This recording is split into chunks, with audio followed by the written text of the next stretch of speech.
And then they said to me, if you keep standing up on tables and making speeches, we'll have to consider your position. So I said, don't bother your heads. I'm off. So off I went. Today, I'm honoured to be joined by one of the most influential and fearless figures in Irish film, television and cultural life, Lelia Doolan. A pioneer in every sense of the word. Lelia helped shape modern Irish broadcasting. She became the first female artistic director of the Abbey Theatre. She co-founded the Galway Film Fleadh and later broke new ground again as the first female chair of the Irish Film Board. She has never been afraid to challenge institutions, to question power or push Irish storytelling forward. This is a conversation about courage, creativity, independence and what it really means to fight for culture. Hope has to be kept alive, and it's not an easy time. No. I mean, what the Chinese used to say, may you live in interesting times, has come true in spades. There are a lot of challenges around. We internally do have the ability to face them. For a lot of the time, we're not doing so. Garry Talks Film, kindly supported by Grace on Demand Skillnet and the Rap Commission.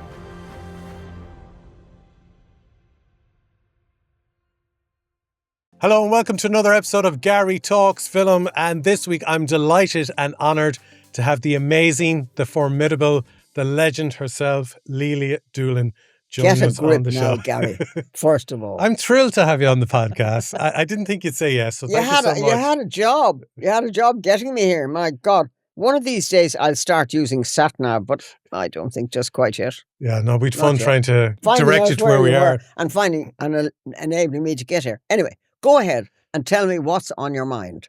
Well, for me, you are one of the people who really helped build up the industry here in the west of Ireland, from kind of bringing the Irish Film Board here to the west. You're one of the co-founders of the Galway Film Fleadh. You're involved in the Palace Cinema. You were involved in Clúnmhuire. It's now run by ATU, but it was GMIT at the time. Yeah. The film and TV course that you taught me on. Oh, God help you. You know, yes. But you've been a stalwart in the Irish film and television and theatre. Well, I've been interested in them forever. Yeah. I mean, you know, when I was a child, the theatre was a very way out there kind of a thing. And when I was in college in Dublin, which was, thank God, in Earlsford Terrace, which was right in the centre of town, you could go to films morning, noon and night. But bring me back to you going to college in the 1950s. Yeah. That must have been a huge thing in Ireland, because very few would have... my dad had in my second year in college, my dad died very unexpectedly as a young man, which was an absolute trauma of every kind. I don't know how my mother managed to keep sending me to college, because he was too young to have had a pension. He was one of these higher civil servants. She therefore was not entitled to a widow's pension. There were no widow's pensions at that time. Yeah, it was... And were you an only child? Not at all. I was one of six, for goodness sake. I'm the second last of six, three of each. And so in those days, we had to sell our house. There was no other way to live. We sold our house, which was out near Churchtown, Braemore Park, just opposite from where the maternity hospital over there was now. Just in Dublin. Is now, yeah. We sold our house for 3,300. A 5-bedroom house. I mean, listen, don't talk. And we bought a house in Booterstown for, I think, €1,300. So we had spending money. Anyway, you went everywhere on a bicycle. Yes. We went into college on a bicycle and out again. I had an old pal who had what was called a low Nelly bicycle, and I had a high Nelly bicycle. And we were a sight to behold going around the place. Anyway, there were all kinds of places. I didn't have money to drink. So, you know, unless there was a great place called the Singing Kettle, which had, it had teapots. There were bars on certain places drinking at certain times of the day. So they put all their booze into kettles. And you could go down there and you could have a drop of wine out of a teapot in the afternoon. Yeah. And there were all kinds of other places. Actually, no, the Singing Kettle was strictly tea, but there was another place further down, just near the Shelburne, where you could snitch an hour or two. Anyway, we had a great time. And listen, I was in the Dram Sock, which I finally ran. I was in the Musical Society, singing this, that, and the other. And who did you want to be back then? I didn't give a damn. I just wanted to work, I suppose, until... But it wasn't an industry where you were guaranteed Not good at all. employment. No. If you did a production, usually it was some old, Actually, I was in a play by Christopher Fry called The Lady's Not for Burning, which was actually a bit of fun. And a couple of women in the Dram Sock got parts in it. And Eddie Golden, who was in the Abbey Theatre, he was in the company. There was a company in those days. And he was the director. So we had a great time. I played an old person, a fat old mother, who had one line that I still remember. One day I will burst my bud of calm and blossom into hysteria. Now imagine, we did musical, we did the Pirates of Penzance, we did every bloody old Gilbert and Sullivan. Anyway, we had great people. John Larche was in charge of the Musical Society with his wife, and he also played in the intervals in the Abbey Theatre. So, it was an era when nobody had any money much. Yeah. Well, we certainly didn't. You remained very cheerful and had a great old time, no matter. Yeah. When the first year in college, I played hockey for the college. And after the second year, I thought there was more fun in theatre and musicals than there was in being the goalie. Yeah, that's what you got to enjoy then. Yeah. We're going to Berlin then in the 50s, because I'm going to Berlin for the film festival next month. Oh, we used to go back there year after year. Yeah, but you've seen such a city change, haven't you, over the years? Well, hugely. I haven't been there now for about 10 years, so, it is different, really different. When I was there, the Gedächtniskirche was the centre of the world, and going into the east was almost, it was almost an outing, because you were never too sure what was going on in the east. There were these long alleys of awful looking buildings, concrete buildings, which were all apartments, obviously. But it lacked any, except really on the Schiffbauer Dam, there were only beautiful old buildings there, which hadn't been all destroyed, and some of them had been rebuilt, and some of them were on the western side. But Zoological Gardens was really the barrier between east and west, and the Friedrichstrasse was zoo. Zoo was one of the sort of points where you would go right, left, north, south, and everything. And I lived south with a family. I was, the lodger. As a student with family, whom I still are in touch with. Wow. And they are, great people south in a place called Schlachtensee, which was a lake out in that end, which was the boundary over into East Germany, which was different from East Berlin. Right. East Berlin was a kind of part of an arrangement between the Americans and the Brits, and the Russians. Whereas if you went further, that was really under the control of East Germany, who were an absolutely out and out totalitarian socialist state. Yeah. Now, this isn't remotely interesting to whatever the hell it is you want to talk about. No, it is, because then did you get to go to America then as well? Oh, yeah. At a young age? Well, no. I worked then in the theatre. I got a job. When I came back from Berlin, I got a job with playing in the Gaiety, believe it or not, an ingénue. God bless the mark.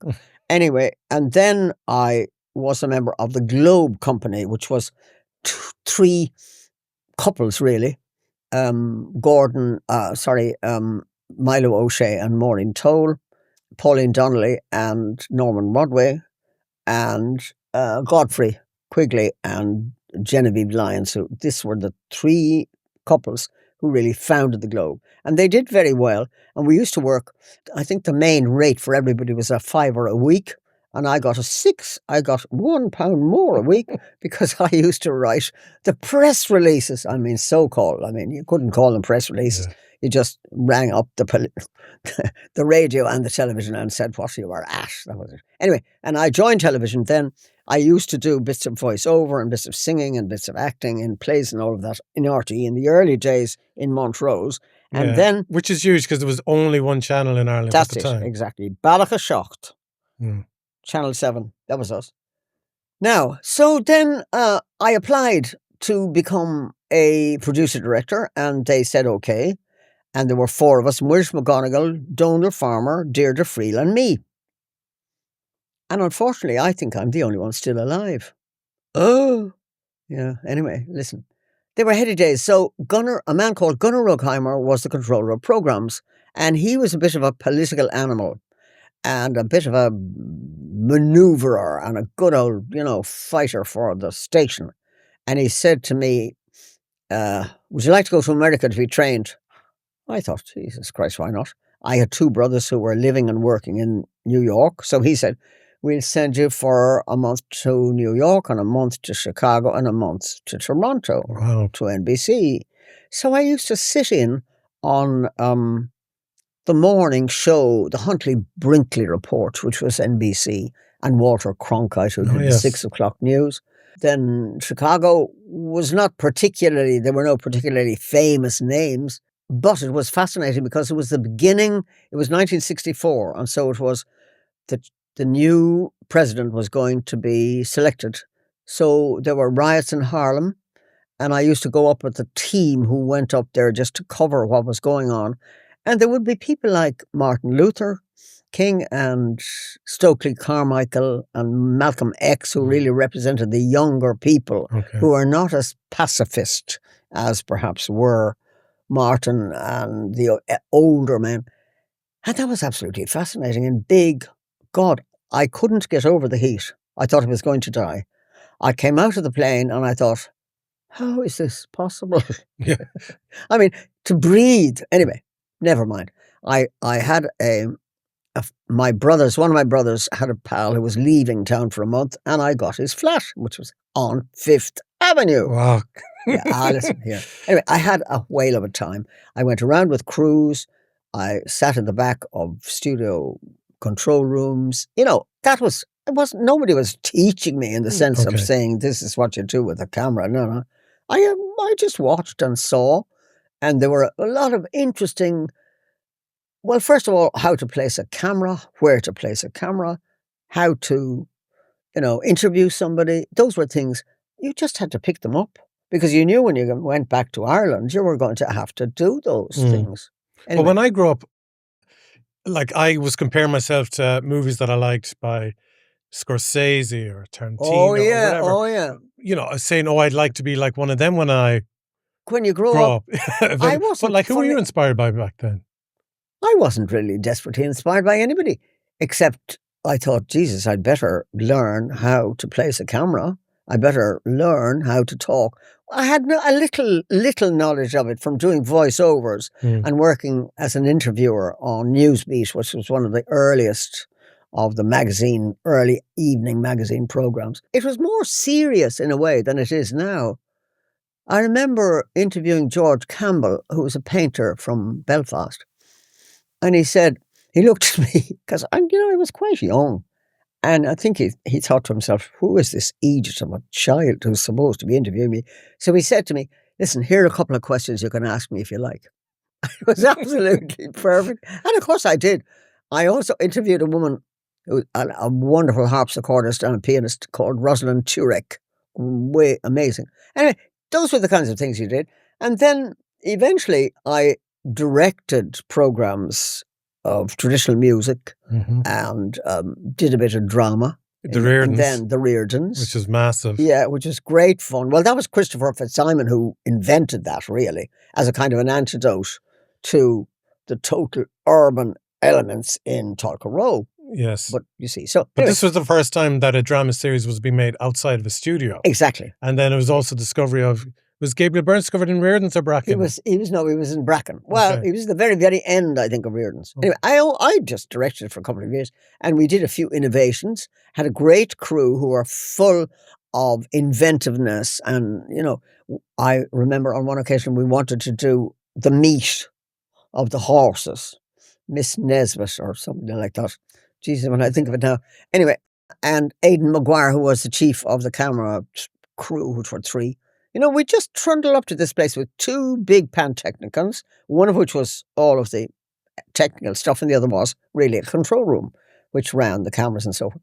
And we did a lot of things with the design department and in creating a way for cameras to roll across somewhere like a yard, let's say, because we were working in an actual house. And I thought, well, we can't do that. And we can't move cameras, so you couldn't track a camera at all.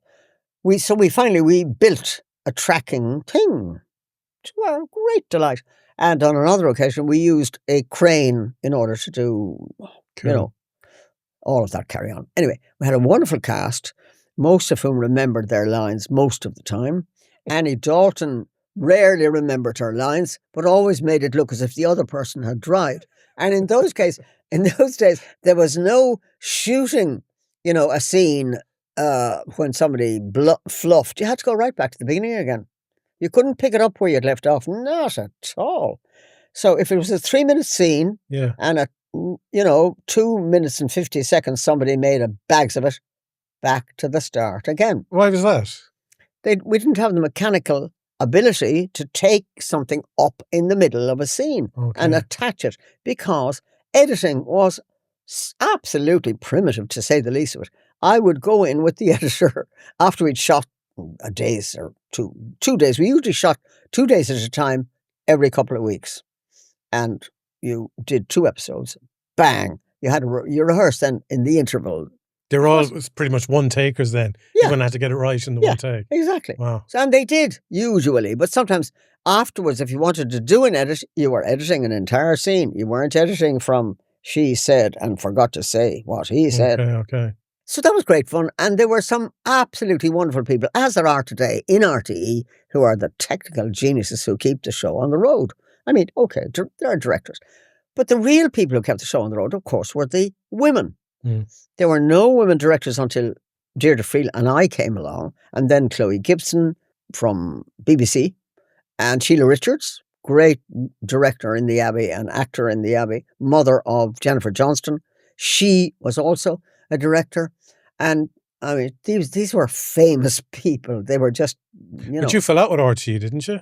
Oh, I didn't fall out with RTE. I just said, or you left anyway? I said, yes, with Bob Quinn. Bob Quinn instigated that entire action by saying, I am walking off from this place because I have kind of discovered that it's a factory. And then Jack Dowling, who was a bit more or less a sociological, philosophical thinker, he pointed out that we couldn't really, do things we wished to do. We had wanted to keep 7 Days, for instance, as part of the programme division, but it was wanted to take it into the news division where it would not have had, in our opinion, the same quality of analysis and reflection that it would have needed if it were to be within the programme division. Nowadays, it is absolutely within the programme division, which I think is an awful, in some respects, doesn't allow it to be as varied and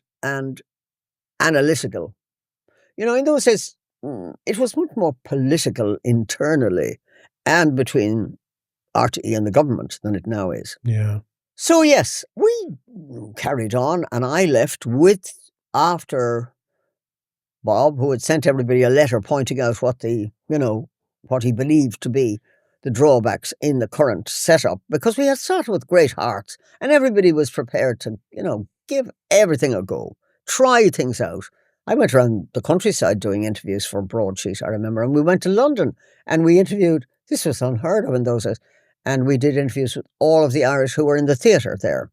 Oh, brilliant. Yeah, including Dickie and Harris and Peter O'Toole and, Mary Keane and all the ones, because the Irish had more or less taken over us. Yeah. They still have, to a certain extent, the theatre in London. Anyway, so you're just asking me then, what was the reason? Well, when I look back on it now, I could say probably quite clearly it was because I didn't believe that discourse and programming could really exist in an atmosphere where trade was at the heart of it. Advertising, slots, being the one thing, and I still believe that they are not good bedfellows. Yeah.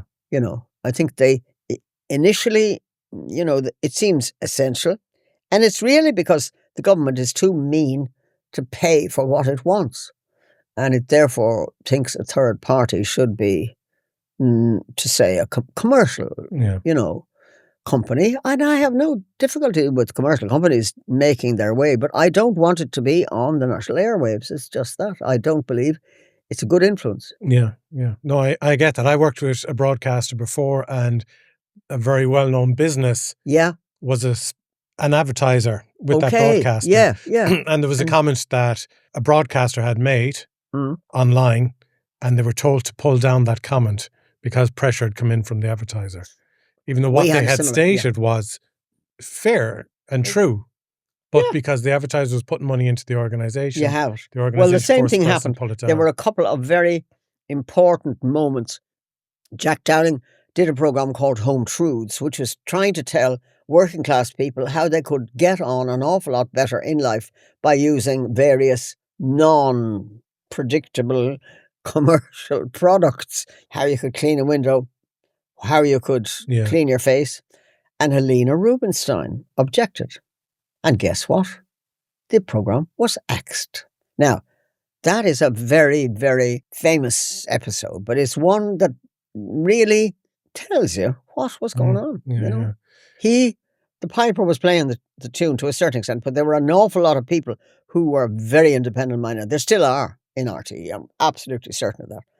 Unfortunately, there is a kind of fearfulness and a cringing kind of thing. Anyway, so we pointed this out.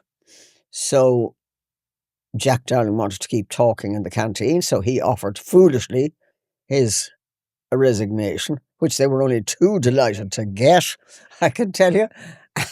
And shortly after that, Bob was gone, and we were continuing his, arguments in a way by standing up on the tables in the canteen and making speeches. Honest to God. And then they said to me, if you keep standing up on tables and making speeches, we'll have to consider your position. So I said, don't bother your heads. I'm off. So off I went. Anyway, that was it. Where did you get this amazing ferocity within you? Because you talk about it as if that was Lelia years ago, but I could still see you getting up on the table today, to protest. I've broken an awful lot of tables in my time. No, I haven't. No, I'm quiet. I'm quite a quiet person in a lot of ways. No, but if something aggravates you, you'll shout about it. That's why you're human, to say that won't do sometimes when it won't do. And I suppose I've been drawn to those kinds of situations, here and there. And then starting things, really. I mean, I'm just really a conduit for a few good ideas now and again. That's what I've been at. Like, I came to Galway because Joe Comerford was doing his film, Reefer and the Model. And so he talked me into producing it, which I'd never done anything like that in my life ever before. So I learned from all the members of the crew how to do producing, and we managed to get it made, and it did okay. Yeah. And again, this was one of the first Irish feature films ever made. It was. Well, Joe and Thaddeus O'Sullivan and Bob Quinn and Pat Murphy and Cathal Black would have been the real pioneers in filmmaking here. And also, what's his name, who was, he did shorter films. Fergus, is it? Fergus Tighe? No. Listen, it'll come to me again another time. Oh, and I was very, very fond of him. He was he was a kind of an odd man out because he was more narrative film oriented and did some really good work. Anyway, never mind. These were the people who decided, first of all, Irish people can make films, and therefore we should be making films. And it led to the establishment, through Tiernan McBride and people like that, and Maurice McConnell, of the first film board, which only lasted for about 6 or 7 years. You see, the government had the idea, which was the kind of advanced factory idea that we had been using for years and to a certain extent went on for quite a while, which was build a factory and they will come. Build it and they will come. Yeah. So this was why they then set up Ardmore, which was intended to be the locus for the new Irish film industry. But of course, the people who were making films were coming in from abroad, were bringing in crews from abroad, and there was not enough work, or not enough training, or not enough real, opportunities for people who wanted to work as camera, as sound, as lighting people. Now, all of these people had existed in RTE. And so some of those came over into the actual feature film making and documentary, long feature. And when we then came along in 93 and they closed down the film board in 87. Fortunately, myself and Joe just got in under the wire and we made that film for just under $1 million. Oh, wow. Yeah. A lot of money back then. That was, yeah. It was big money then. But anyway, so that was it. That was the end then of funding for years, until 93. When Michael T came in and said, here, we'll give it another go. And that was when we started. And I said, I don't mind where you put the film board. I'll go wherever you like, but I'm not going to actually move and live anywhere else. So Michael T just then decided, yeah, sure, we must stick it in Galway.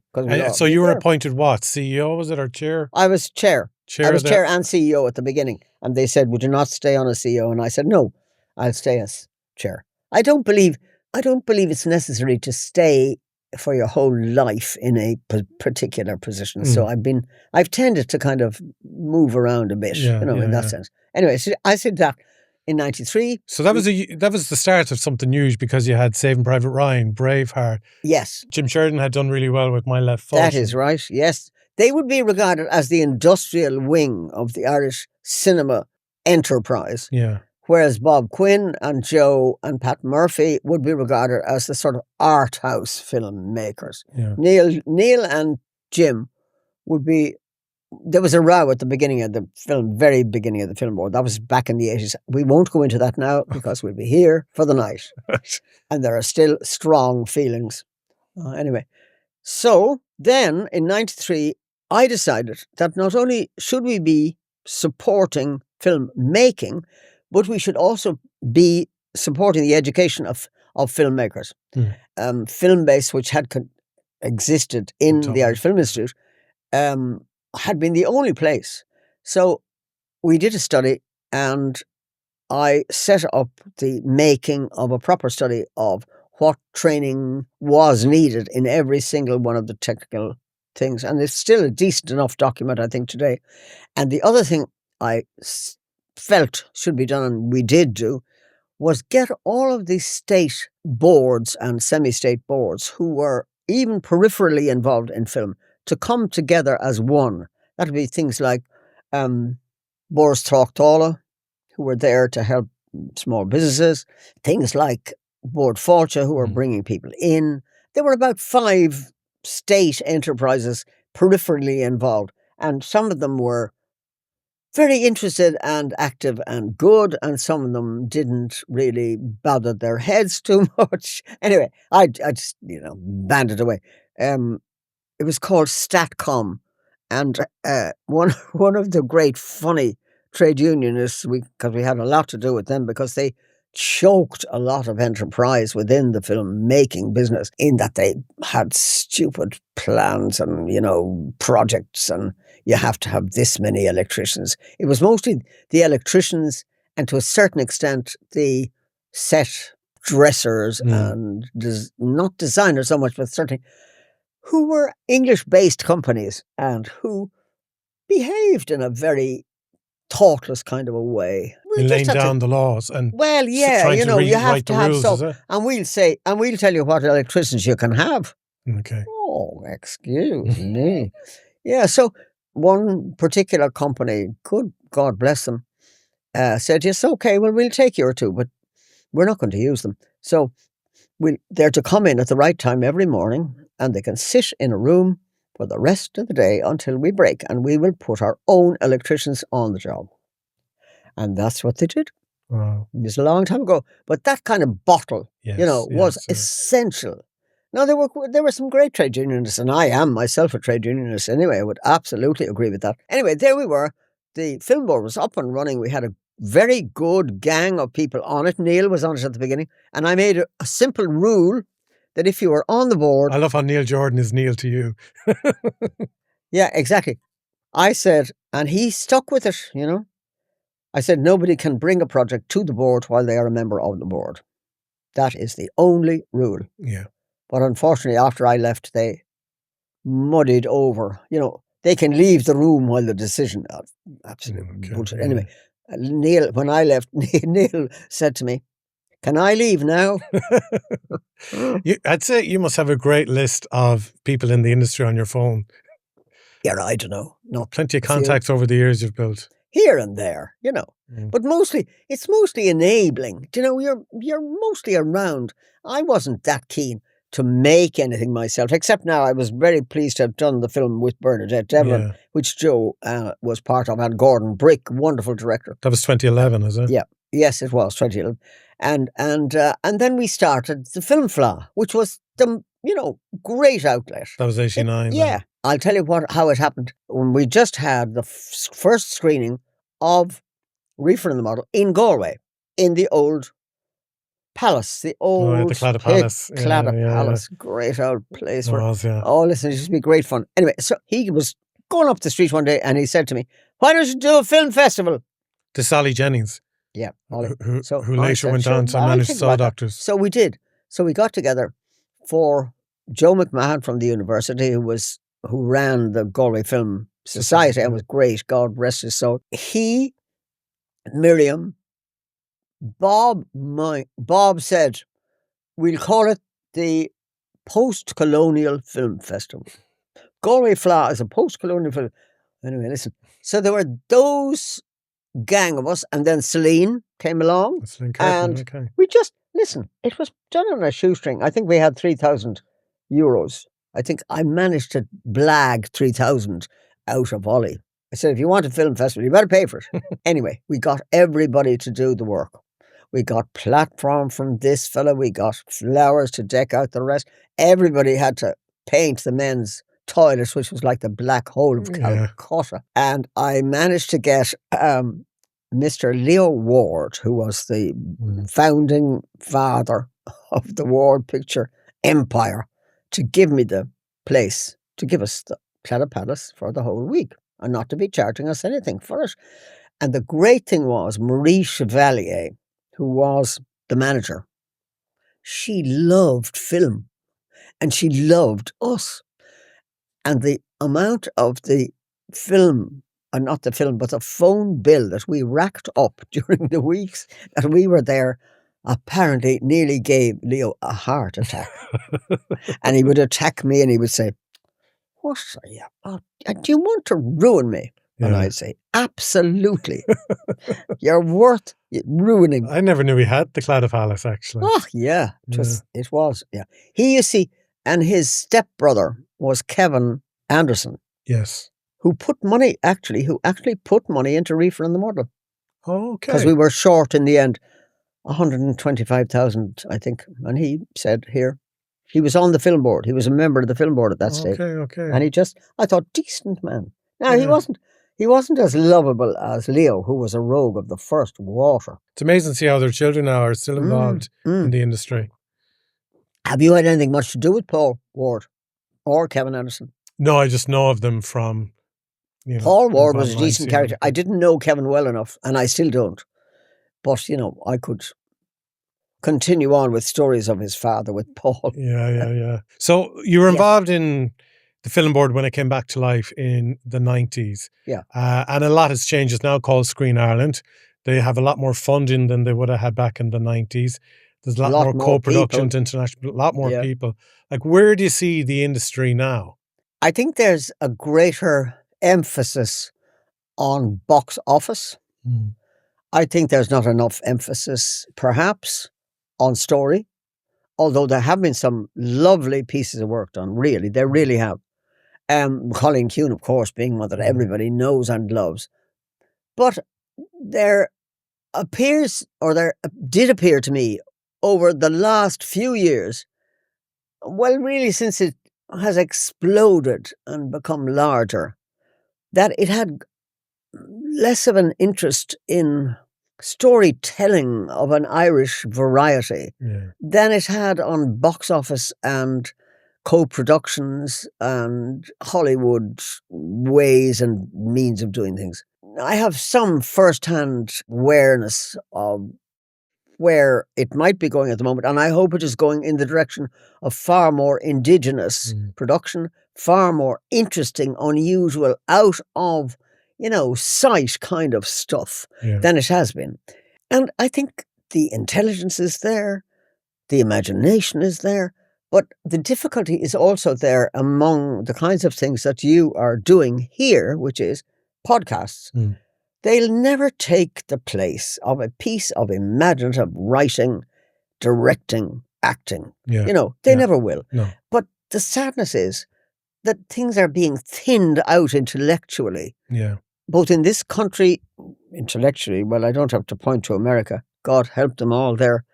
But we ourselves are a bit precarious when it comes to values and integrity and courage. And, it's easy enough.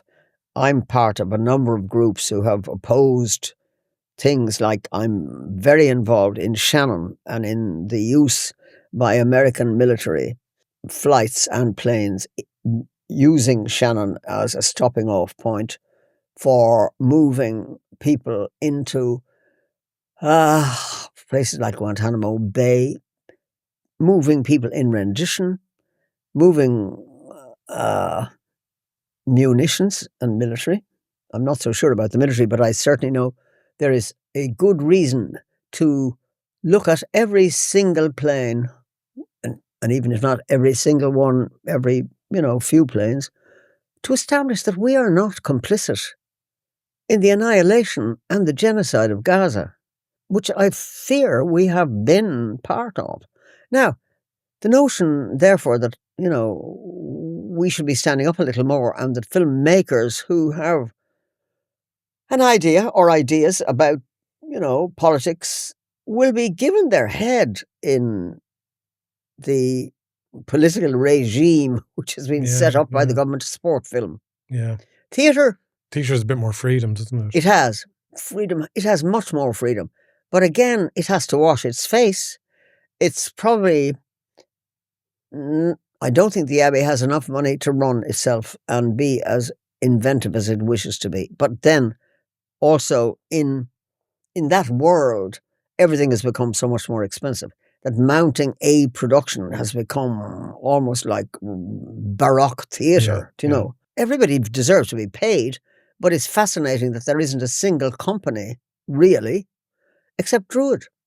Druid is the only theatre group who has a company. Now, not every single part is played by them, but it's inventive, thoughtful, provocative, interesting.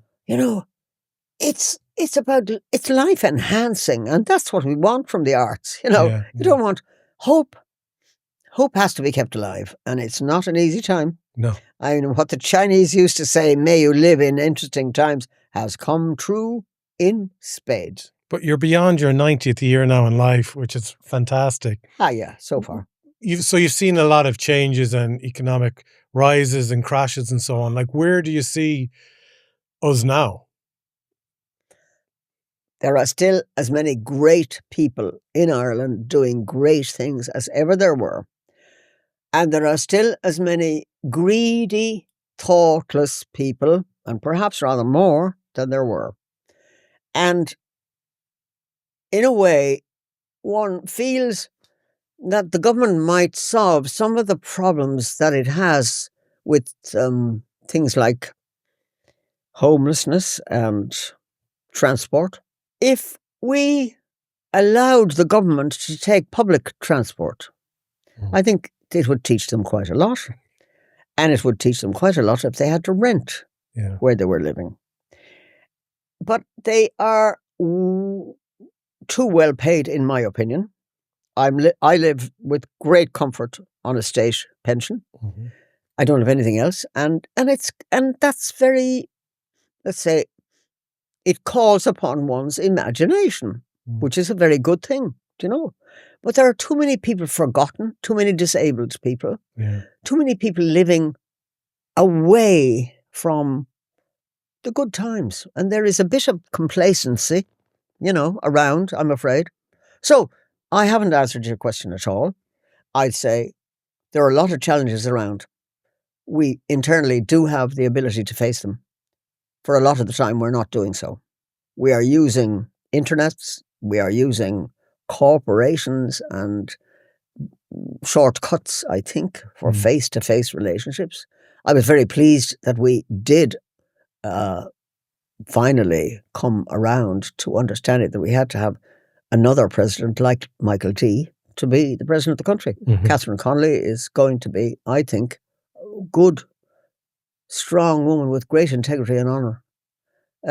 So let's see how we go. What we do not want is corporate Ireland. That's what would, I think, finish us off altogether.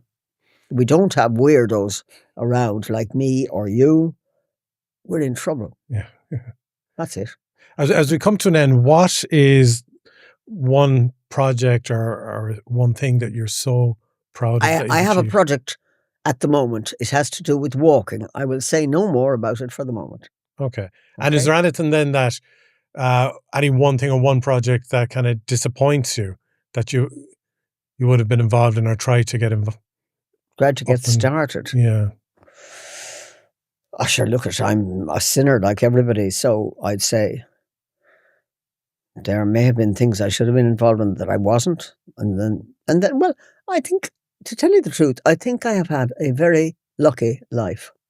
I have known lovely people, I still do, and I enjoy it. And I get a great deal of crack out of it, I have to say.